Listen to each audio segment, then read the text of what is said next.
आज हम बनाने जा रहे हैं होममेड हैंड वाइटनिंग मास्क।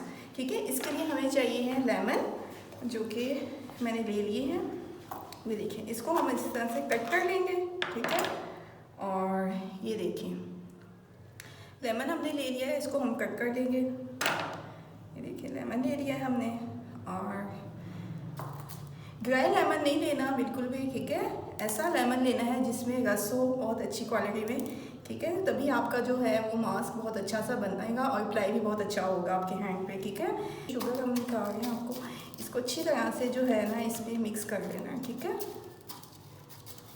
ये देखिए इसको अच्छी तरह से जो है ना इसमें ऐसे आपने पुश करना है कि ये जो है लेमन के अंदर तक अच्छे से मिक्स हो जाए।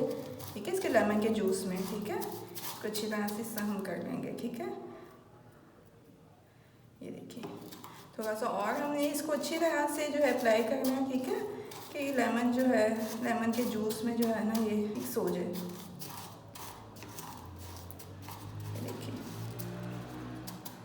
ये देखिए ये बहुत ही अच्छा और इजीली जो है ना घर पे बन जाता है।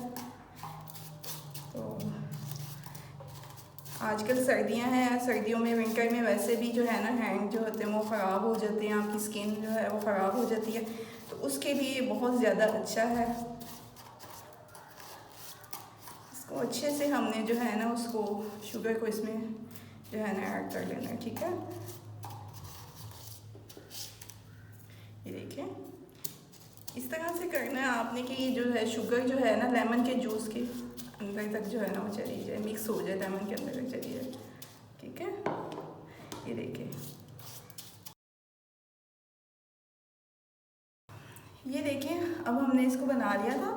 अब जो है हम अपनी स्किन पे अप्लाई कर देंगे मास्क को। ठीक है, ऐसे हैंड पे आपने लगा देना। इससे ये होता है कि आपकी जो डैमेज हो जाती है स्किन वगैरह वो बिल्कुल ठीक हो जाएगी। अगर आपकी स्किन सेंसिटिव है तो आप बिल्कुल इसको मत यूज़ करें। ठीक है, इसको हम लगा दिया हमने इसको ऐसे। ठीक है, और अब हम इसको ड्राई होने तक इसका वेट करेंगे। ठीक है, ये देखिए आपके सामने मैंने स्क्रब किया था, तो ये देखिए मेरी स्किन कितनी ब्राइट और सॉफ्ट हो गई है। ठीक है, अगर आप विंटर में अपनी स्किन को सॉफ्ट और ब्राइट रखना चाहते हैं तो ये स्क्रब ज़रूर अप्लाई कीजिएगा। अगर आपकी स्किन सेंसिटिव है तो आपने स्क्रब जो है बिल्कुल नहीं यूज़ करना। ठीक है, बिल्कुल अप्लाई नहीं करना।